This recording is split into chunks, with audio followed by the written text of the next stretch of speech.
C'est un immense photographe, Hugues Vassal, fondateur de l'agence Gamma, où le rejoindront Raymond Depardon et Caron, évidemment, Caron, immense. Grand photographe qui a malheureusement disparu au Cambodge, Oui. mais qui a été l'un des plus grands photographes de guerre des années 1967-68. Oui. Vous fondez cette agence, je disais, Hugues Vassal, c'est la première agence indépendante de photographes en France. Oui, parce que les photographes étaient exploités, il fallait qu'on trouve un système.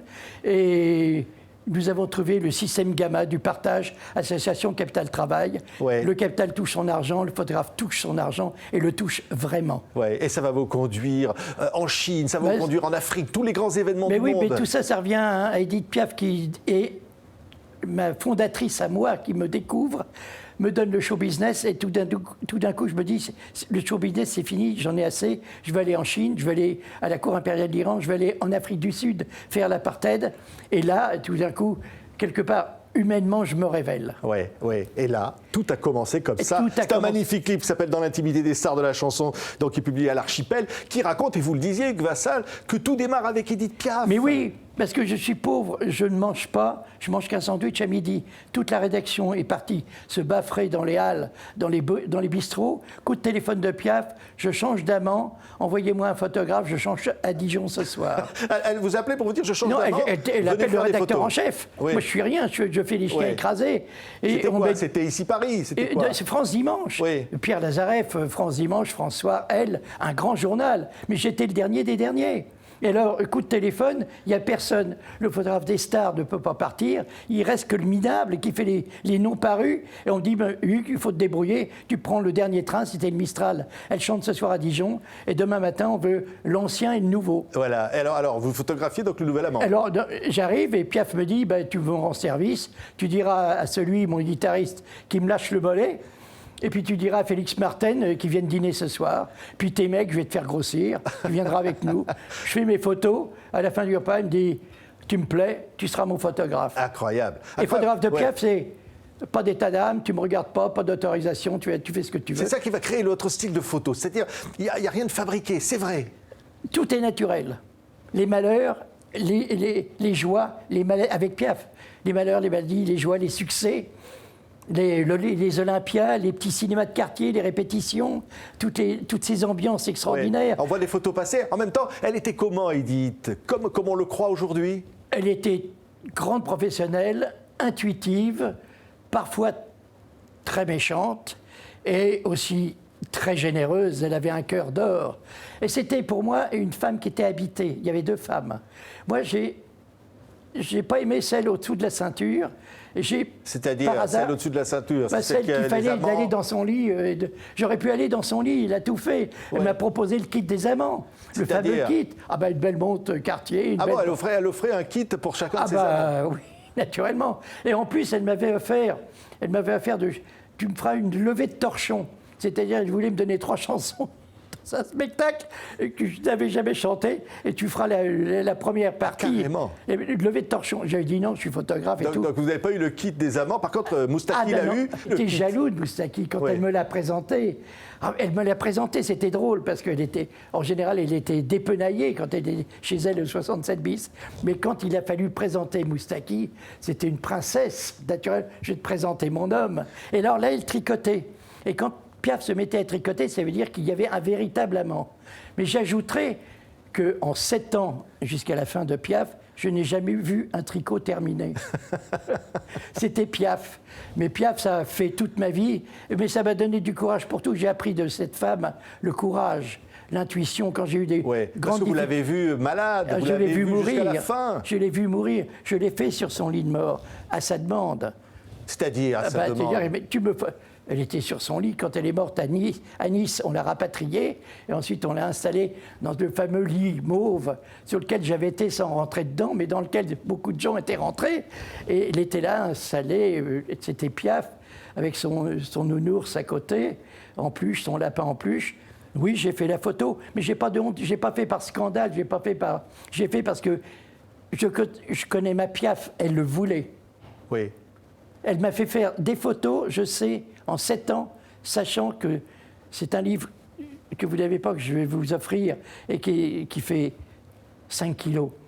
Ouais. C'est la Piaf de tous les jours, et où la Piaf se montre complètement Elle se donne complètement. Oui, mais qu'est-ce qui a tué Édith Piaf, au fond? Elle a tout donné au public. C'est une humaniste. C'est une humaniste. Hein. On a parlé de Sainte-Thérèse de Lisieux. Oui, c'est vrai, les petits miracles. Mais Piaf, ça a été les humanistes qui lui ont appris à lire et à écrire. En 26, elle ne savait ni lire ni écrire. Et vers 37, enfin, au moment des guerres, elle avait déjà écrit La vie en rose. Elle avait une intuition. Elle savait lire, interpréter, comprendre, elle avait l'intelligence. Et vous la voyez créer Milord, par exemple? Je la vois créer Milord. Ah ben oui. Parce que Milord, en fait, a été écrit par Georges Moustaki, mais l'inspiration vient d'Édith. Oui. Édith a donné l'inspiration. Elle donnait souvent les inspirations. Elle donnait les chansons. Dans La Foule, elle revient d'Argentine. Vous avez créé La Foule, une immense chanson. La Foule, elle rentre d'Amérique du Sud avec une mélodie. Une mélodie argentine, enfin je veux dire vraiment espagnole, très riche, très vivante. Elle donne ça à Rive Gauche, et Rive Gauche fait La Foule. Et j'ai vécu la création de La Foule au 67 bis, répétition par répétition. Alors là, c'est une Piaf professionnelle, c'est pas une Piaf qui picole, qui machin. Oui, parce qu'il y avait cette Piaf-là aussi. Oui, mais Piaf savait que c'est depuis la mort de son mentor, qui l'avait aidé dans le tout début, dans son cabaret, le Gernis, le Play. Elle savait que c'était une femme à scandale. Donc elle s'est dit, le scandale ça marche, le camp public ça marche, France Dimanche à 1 200 000 lecteurs, ça marche, je veux pas de l'Observateur, je veux pas de l'Express, je veux pas du Monde diplomatique, je veux France Dimanche. Donc quand elle faisait un scandale, elle en faisait 10, elle en inventait 9, elle en avait 1. On a dit qu'elle buvait beaucoup, elle ne pouvait pas tellement boire. Elle ne pouvait pas. Mais quand même, c'est une frêle femme. Elle était très, très frêle, très fragile. Et elle est morte d'épuisement. Mais je dirais, elle est morte en se donnant au public, en se donnant à l'homme. Jusqu'au bout, les gens, j'allais dire presque morbidement, allaient la voir en se disant, ce sera peut-être la dernière fois. Alors, c'est ça, Piaf. Son dernier Olympia avec Théo Sarapo. Elle ne tient plus debout. Bruno Cocatrix tremble. Ils vont chanter « À quoi ça sert l'amour ?» Tremble. Et il y a le public vient pour la voir tomber. Alors on installe le micro derrière le grand rideau à l'Olympia pour qu'elle vienne en disant « Quand on va ouvrir, il y a le micro, elle peut s'accrocher. » Mais Piaf, qu'est-ce qu'elle fait? Elle va au bout de la scène, on ouvre le rideau, il y a le micro, tout le monde tremble. Piaf titube, titube, titube, titube. Elle va jusqu'au micro, alors là, c'est standing ovation. Elle doublait, elle se sublimait à chaque fois. Oui, inoubliable. Et alors, vous rencontrez Aznavour à ce moment-là? Quand vous êtes photographe de Piaf, vous avez les clés du paradis. Oui. Vous avez le full credit, vous avez la confiance de Piaf. Vous pouvez aller au 67 bis boulevard Lannes, vous asseoir sur les tapis usés, dans tout ce qui est imité, dans cette vie de saltimbanque. Mais c'est les clés du paradis. Alors Aznavour, vous le rencontrez, débutant complet. Ah ben oui, et Charles Aznavour commence à avoir du succès. Il me montre son succès quand il est à Gallouis. Alors lui, c'était le contraire. Ma Rolls, mon Danois, mon chien, mon truc, mes ors, mes appareils photo, mes tapis. Mais ça, c'était Charles. Mais Charles aussi a gagné de l'argent. Et il a un souvenir qu'il a ramé aux États-Unis. Ramé comme pas. Il a eu faim, c'était très difficile. Et il se paye le Carnegie Hall. Il se paye. Avec l'argent de la maman, il se paye le Carnegie Hall. Il faut le faire, il faut le remplir. Il le fait, il remplit standing ovation. Et là, Charles nous dit à la fin du spectacle, nous, on croyait qu'on allait faire la fête, champagne, les fêtes, enfin, la grande virée. Enfin, c'est un énorme succès. Et là, il nous dit, je vais vous emmener manger le meilleur pastrami de New York. On prend les taxis jaunes, on va dans la 42e pourrie, on voit un bistrot pourri, on rentre dans le bistrot pourri, il commande les pastramis, il dit, vous allez voir, c'est les meilleurs pastramis. C'était les pastramis des temps difficiles qu'il avait vécu. Il voulait nous montrer ce qu'il avait vécu après le succès qu'il avait eu là. Ça, c'est Charles. Un autre personnage inoubliable, c'est Johnny. Johnny, qui finalement est ami avec Charles Aznavour depuis Charles le début. Aznavour, c'est justement un destin aussi, Johnny. Je ne sais pas si ça se passe comme ça maintenant, mais Charles voit que Johnny a un énorme succès. Mais Johnny, lui, ne chante que des remakes de chansons d'Elvis Presley. Et lui dit, écoute, avec ta carrière, si tu veux la faire, il te faut une chanson. Et il lui écrit sa première chanson, il l'aide, il le parraine. Ouais. Et alors, Johnny, des souvenirs incroyables, parce que vous allez vivre avec Johnny toute l'histoire avec Sylvie Vartan. Je vais surtout vivre les débuts de Johnny. Il commence à être star, on casse les cinémas, on casse les machins. Il devient, c'est lui le premier du rock, de la chanson des yéyés. Il domine tout le monde, mais il est vierge. En fait, il vient encore, il est à la Trinité, il vit simplement, il vit dans un petit hôtel. Il est déjà star, mais un petit hôtel, il est simple. Et j'ai pu vivre, moi, les 5 vraies années d'un homme qui va devenir énorme, immense, sans qu'il soit gêné par un attaché de presse, quelqu'un qui va le maquiller. Vous le photographiez dans sa vérité, librement. Johnny, c'était comme pour Piaf. Tu fais ce que tu veux. Je faisais partie de l'équipe. Alors, il dit, c'est pas question de mon oreille, bon tour, mais non, c'est Johnny, je suis comme je suis. Alors, je vois la rencontre avec Sylvie, cette rencontre merveilleuse, ces petits amours, les premiers amours, les flirts, des trucs simples, on couche ensemble, et on s'aime, puis on va se fiancer, puis on va se marier. Alors, il y a un mariage, après ça devient un truc énorme, puis après on se bat un peu, on va se divorcer, tout ça. Mais on les voit vivre, par exemple, quand Johnny et Sylvie vont à la Royal Performance à Londres, saluer la reine-mère d'Angleterre, la reine d'Angleterre, comme beaucoup d'artistes du monde entier. C'est une grande soirée. J'ai un souvenir de Sylvie faisant la révérence dans Hyde Park à Johnny, apprenant la révérence à la reine, parce qu'il fallait, les femmes devaient faire une révérence à la reine. C'est de la simplicité. Ils vivent dans des tapis qu'ils n'avaient jamais connus, ils sont contents, ils sont simples. Des gamins, quoi. C'est des gamins, et c'est merveilleux. Et alors, il va y avoir un très beau livre là-dessus, parce que ça a permis, je ne parle pas du talent d'un égo de photographe, je m'en fous. Ce qui est important, c'est que je les vois vivre, je les vois. C'est le vrai Johnny. Je les vois s'aimer. Ouais, mais c'est le vrai Johnny, loin du Johnny peut-être qu'on l'en décrit aujourd'hui. Absolument. Aujourd'hui. Ça va être une découverte. Vous allez voir, un gamin, Johnny, quand il arrive à la clinique, il n'était pas là le jour où Sylvie est née à la clinique, David est né à la clinique du Belvédère. Moi, j'y étais avec la famille j'y étais avec la famille, on était peu nombreux. Il y avait Carlos, on n'était pas nombreux. Et puis Johnny est arrivé le lendemain. Alors, bon, avec évidemment, on croyait qu'il allait faire tout casser encore, tout casser. Un gamin avait les larmes aux yeux qui a ouvert la porte pour voir son fils David. Voilà ce que je veux dire. Je suis photographe, je l'ai photographié, c'est inoubliable. Inoubliable. Alors, c'est Hugo Frey qui fait la préface de votre bouquin. Alors, lui, vous l'avez connu encore plus tôt. Ah ben moi, j'avais 7 ans, il en avait 9, et nous avons 9 ans, et nous avons été dans un collège militaire où on marchait au pas. On était enfermés à clé à la Trique, dans le sud de la France, à la Trique. Mais lui, il était heureux, parce qu'il était demi-pensionnaire. Moi, j'étais pensionnaire, mais quand même, ça a été mon grand frère qui m'a défendu. Ouais. Et ce qui est très drôle, c'est qu'on s'est revus il n'y a pas longtemps, à Sorèze, dans le Tarn, et on a été dans la cour de récréation où nous étions, et j'ai retrouvé mon platane. Mais le platane, il était comme moi. Il avait grossi. Mais c'était merveilleux, ce platane vivait. On avait l'impression qu'il nous parlait. Oui, tellement d'artistes. Alors dans ce livre, il y en a d'autres. Évidemment, il y a Françoise Hardy, je vois Michel Simon, un monstre sacré du cinéma. Quand je m'ennuyais à France Dimanche, parce que je n'avais rien à faire, je disais, je vais aller voir Michel Simon. Et alors, Michel Simon, il y avait les animaux, et il y avait une cage, il y avait une maison, et dans la maison, une autre maison pour ses animaux. Et j'ai une anecdote, je la raconte parce que c'est Michel Simon, et on peut la raconter, même s'il est un peu leste. Les singes vivaient ensemble, et on regardait les singes vivre dans la maison, nous dans le salon, et les singes dans le salon, dans leur cage. Puis à un moment donné, il y a un grand bruit de la cage qui bouge, et Michel Simon s'arrête. Arrêtez, arrêtez. Il la baise. Je le dis. Oui, c'est drôle. C'est drôle. Brigitte Bardot, sans transition. Alors, Brigitte Bardot, photographier Brigitte. J'étais un paparazzi de Brigitte Bardot avec Gérard de Villiers. On l'a traqué au téléobjectif, à la madrague. Vous ne l'avez pas lâché? Non, je ne l'ai pas lâché. Mais aussi, elle ne nous lâchait pas parce qu'elle nous donnait des fausses vraies nouvelles pour qu'on aille la traquer. Puis quand on a traqué, elle disait « Oh les vilains, oh les vilains, oh les vilains ».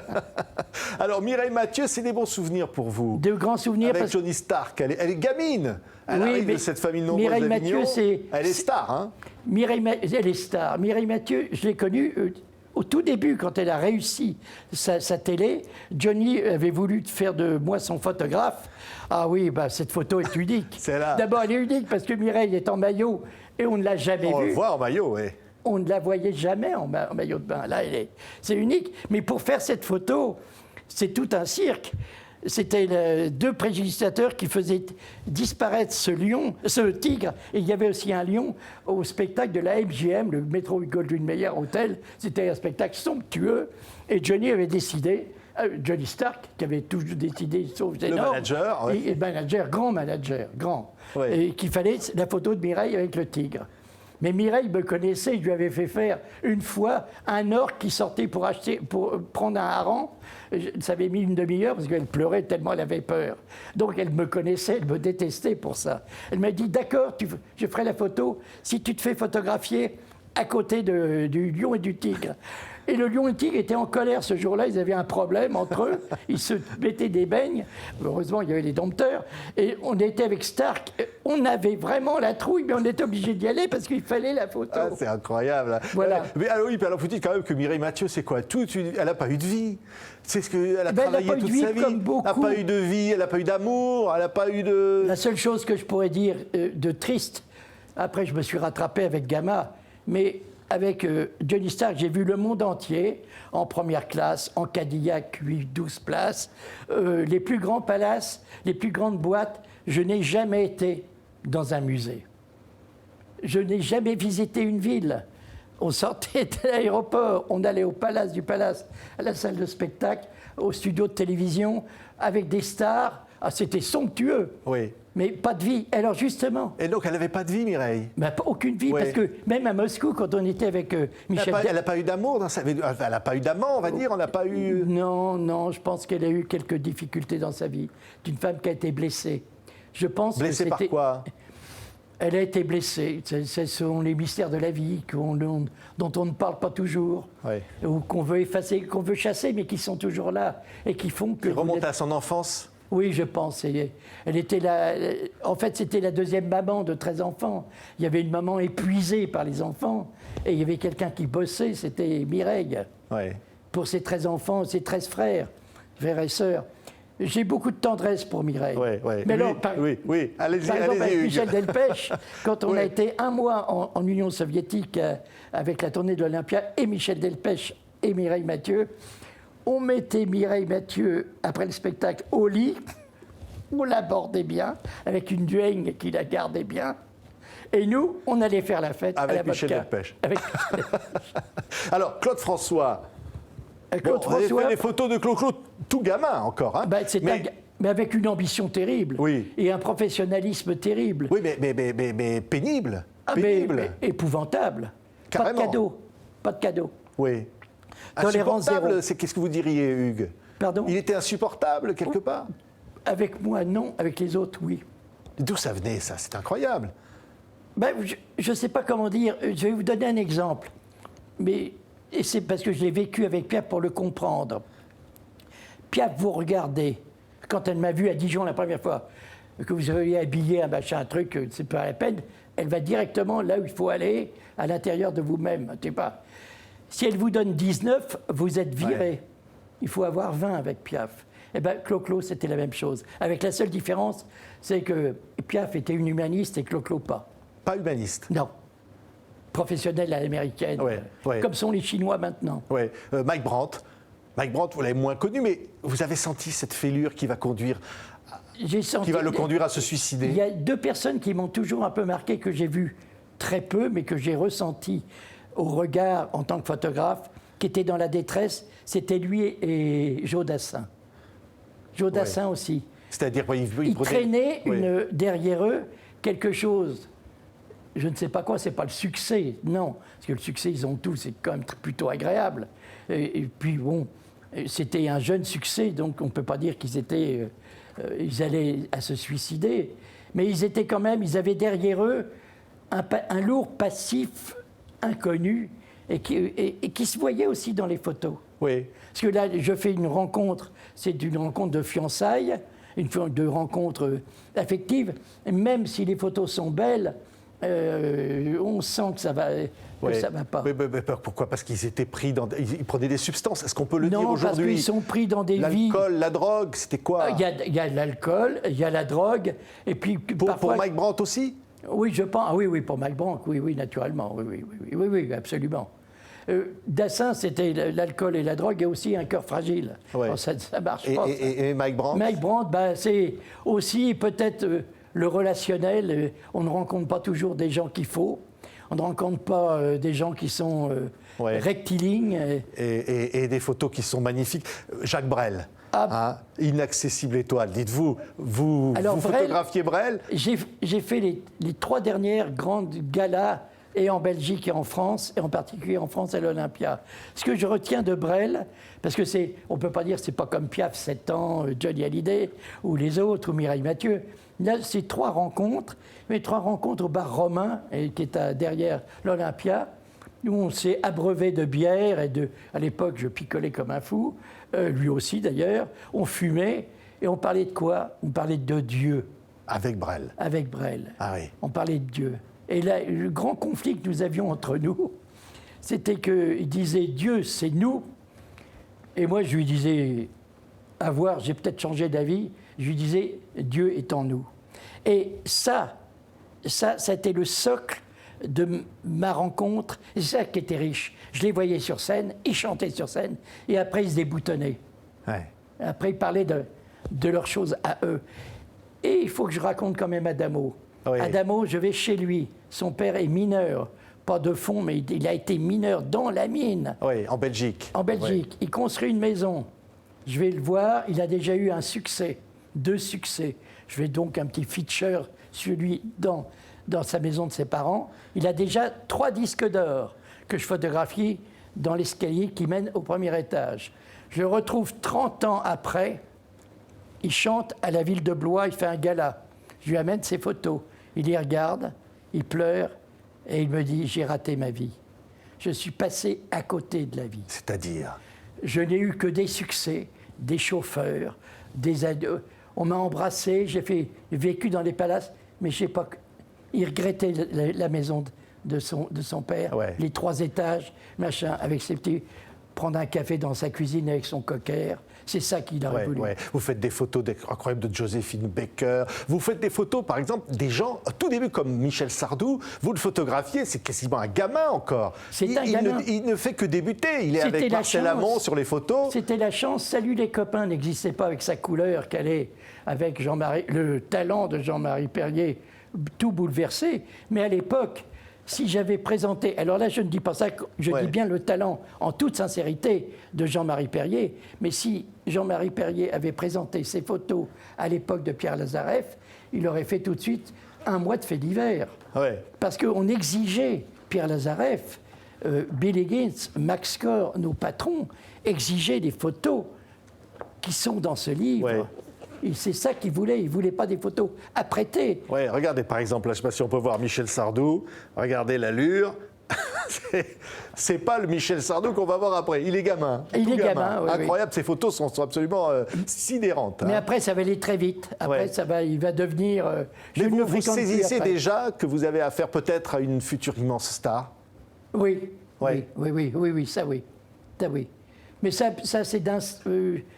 c'est des choses que j'ai appris parce que j'ai fréquenté énormément, assidûment, et j'ai regardé Piaf, j'ai regardé Hallyday, j'ai regardé Stark. Stark était un grand manager. Il savait ça, il savait qui que quoi. On parle de Mireille Mathieu, Georgette Lemaire. Ouais. On dit Johnny Stark a été un monsieur qui a volé Mireille Mathieu. Elle vit encore dans sa maison à Neuilly avec son chauffeur, et Georgette Lemaire est dans HLM.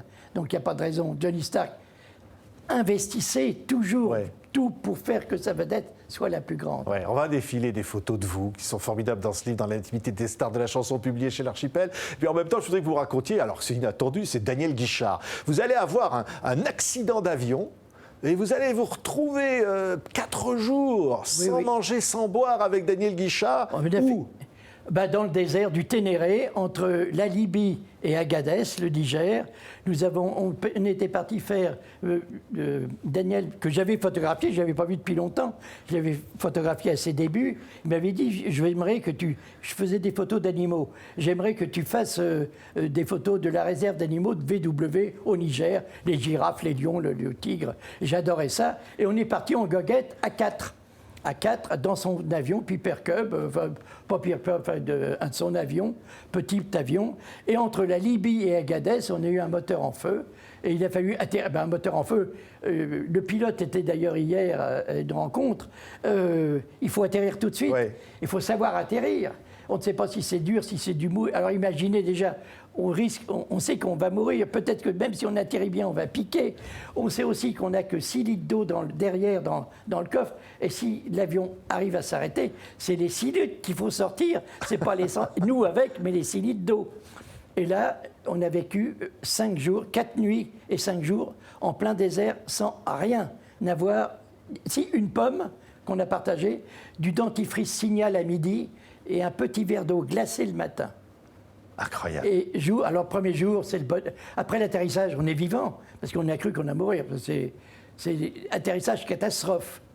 Et bon, ensuite, donc c'est le bonheur. Sauf que la première nuit, il fait 0 degré dans le désert. Sauf que le lendemain, il fait 45 degrés dehors. Donc on est déjà un peu perturbé. Et qu'on part dans le désert, donc on n'est pas parti pour aller au sport d'hiver. Donc on n'a rien. Alors la première nuit, on est comme des animaux serrés les uns contre les autres dans la cabine de l'avion. Après, le premier jour, on se dit, c'est le bonheur, c'est la vie, on est vivant. Puis le deuxième jour, ah oui, c'est le bonheur. Puis après, on commence à se séparer. Puis après, on mange notre pied. Puis après, on commence à se regarder. Puis après, on commence à regarder en soi en disant, je vais peut-être y passer. Alors là, c'est le grand jugement. Ouais. C'est le grand jugement. Et pour Daniel, et pour tout le monde. C'est incroyable, cette histoire-là. Oui, parce que, alors, vous aviez passé 4 jours sans manger et sans boire. On ne veut pas dire qu'après, boire, c'est quelque chose que vous avez pratiqué avec Daniel Guichard aussi, quand même. Avec Daniel Guichard. Peut le dire. Oui, oui. Alors, ce qui est drôle, c'est que... Vous ne beviez pas que de l'eau, et lui non plus. Quand les brigades Atlantiques est arrivé, qui nous a découvert, il a fait une tour, il est passé, il a donné un grand coup d'aile, il a pris un peu de hauteur pour nous envoyer un parachute. Et le parachute est arrivé, le premier parachute qui est tombé, il tombait de trop bas et toute la flotte a explosé. Et alors, il nous restait, dans le colis de nourriture, de survie qu'il nous avait envoyé, il y avait des boîtes de sardines. La première chose qu'on a fait, on s'est régalé de l'huile d'olive de la boîte de sardines. Tellement on avait soif. Non, mais on en rit maintenant. Les gens ont dit, ils ont fait un coup de pub. Faites-le. Ouais, vous prenez l'avion, passez la Libye déjà. Ouais. Chez Kadhafi, c'est pas comme ça. Vous allez ensuite dans le Ténéré et atterrissez. Ouais. On dit, on va venir vous rechercher. Mais Hugues Vassal, que je disais, vous ne buviez pas que de l'eau. Après, c'est vrai que vous avez retrouvé parfois Daniel Guichard dans des positions... on s'est rattrapé après. Non, mais vous l'avez... On s'est rattrapé après. Ouais. Et vous l'avez retrouvé un jour avec ses chiens, c'est ça? Oui, non, mais... Qu'est-ce qui s'est passé ce C'est jour-là? une grande aventure. Dire qu'on n'avait plus de nouvelles, le clan de Daniel Guichard, manager compris, n'avait plus de nouvelles de lui. On le recherchait. On ne savait pas où il était, ça pouvait arriver. Et finalement, on a découvert qu'il était dans sa maison. Mais il ne répondait plus au téléphone. Et à un moment donné, on a pu avoir un contact avec lui, mais sa maison était au milieu, entouré d'un jardin. Et dans ce jardin, il adorait ça, il avait, je crois, 2 ou 3 sulky, des chiens loups de traîneau. Oui. Mais en général, on leur donne de la viande tous les jours. Et là, ça faisait 4 jours qu'il n'avait pas mangé. Oh là là! Et il fallait atteindre... Et où il était alors? Lui, il était un peu affalé, complètement démoli. On a réussi à le réveiller. Il avait bu alors? On buvait beaucoup. Alors oui, il avait bu. Quand je dis il avait bu, il buvait beaucoup. Il le sait, il l'a dit, il ne boit plus, comme moi. Mais à l'époque, nous étions des outres de vodka. Donc on n'appartenait plus à la vodka qu'à autre chose. Et donc il vient vers nous titubant, nous ouvre la porte et les chiens voulaient se jeter sur nous. Il a fallu transporter... Et il vous aurait mangé? Presque. Oui. Mais c'était épouvantable parce que, d'abord, la survie, c'était de mettre Daniel sur un canapé, mais surtout de donner à manger aux chiens. Ils étaient ces pauvres. Ils n'avaient rien mangé ni bu, c'était épouvantable. Bon, il y a eu des aventures comme ça. Absolument incroyable. Elles sont pour Non, mais il y a aussi une autre aventure. Voilà, ouais. Il y a eu une autre aventure avec Johnny et Sylvie. Après, je les ai quittés parce que Gamma allait arriver. J'avais cofondé Gamma. Mais Sylvie vient rejoindre, après une tournée d'1 mois et demi en Amérique du Sud, vient rejoindre son mari Johnny au Brésil. Et nous sommes en février, la période des tornades. On va faire une fête à Flamingo et on prend le tunnel de Flamingo et notre voiture commence à se soulever. Et on voit tous les gens qui sortent des voitures. C'était une tornade et de la flotte qui rentrait dans le tunnel et les voitures qui devenaient des bateaux. Alors on sort en vitesse avec très peur, ça fait très peur. Parce que c'est des courants, ça vient tout vite et puis ça monte très vite. Et là, on a vraiment failli se noyer. Et là, j'ai toute une série de photos, je ne sais pas si elle est là, aussi je crois, où c'est Johnny, sauf Sylvie, de la mort, et de la mort, parce que je revois l'eau qui monte. Qui monte. On ne sait pas. Et là, il y avait un immense camion avec des grandes roues qui passait, camion de dépannage. On est sauté dessus. On s'en est sorti. Mais ce qui est plus intéressant, c'est que Gamma venait de débuter. Mais Gamma, c'était le Gamma System. Depardon n'était pas encore star. Caron n'allait pas faire la fortune de l'agence. C'était les photos du showbiz qui faisaient la fortune. Et la première caisse, qui a permis de remplir, de payer le laboratoire, les loyers, le machin, c'est Johnny et Sylvie en train de se noyer. Incroyable. Que j'avais vendu très cher à France Dimanche. Incroyable. Alors, on dit ça, mais on peut le dire aussi, Hugues. Après, vous avez eu des périodes de vie de creux. Vous êtes retrouvé quasiment dans la rue à un moment dans votre vie. Je dois dire exactement en novembre, c'est pas vieux. Le 13 novembre, j'étais clochard. Carrément. Oui, vous êtes retrouvé là, mais... Assistance médicale gratuite, clochard, j'avais tout perdu. Carrément. J'ai dirigé Gamma, une mauvaise affaire trop compliquée à expliquer a fait que ça existe. Les fusibles existent. Oui. J'étais un fusible. L'affaire Françoise Claust. Oui, c'est ça. Voilà. Ouais. J'ai perdu Gamma.